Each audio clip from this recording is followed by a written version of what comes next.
ஒருத்தன் சம்பாதிக்கிறதுனுடைய முதல் நோக்கம், நீ ஆபீஸ்ல வேலை செய், சொந்தமா கடை வச்சிரு, என்னமா நீ மேனேஜர் ஆயிரு அல்லது கூலியாள் ஆயிரு. முதல் நோக்கம் சம்பாதிப்பதற்கு உங்கள் குழந்தைகளுக்கு நீங்கள் சொல்லிக் கொடுங்கள். அடித்து சொல்லுகிறேன், கோடி ரூபாய் இல்லாவிட்டாலும் கூட ஒரு கோடீஸ்வரன் என்ன வாழ்க்கையை வாழ்றானோ அல்ல அந்த பிள்ளைக்கு தருவான். எழுதி வச்சுக்கோங்க. பெருமானார் சொல்லுகிறார்கள், நான் சம்பாதிக்கிறது கூலி வேலையாக இருந்தாலும் யாரெல்லாம் யார்கிட்டையும் கையேந்த கூடாது, உன்கிட்ட மட்டும்தான்.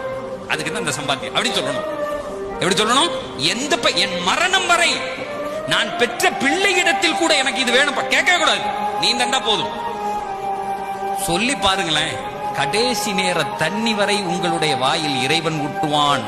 நல்லா ஒண்ணு புரிஞ்சுக்குங்க, நீங்க வச்சிருக்க காசுகளும் படிப்பையும் கொண்டு இந்த உலகத்துல வாழ முடியாது. அல்லாஹ் நாடணும். கோடி ரூபாய் இருக்கவன் கூட ஏதாவது ஒரு நோயில இழுத்து பட்டு செத்து போறான். அந்த பணம் பயன்படவே பயன்படாது, அந்த அறிவு பயன்படவே பயன்படாது.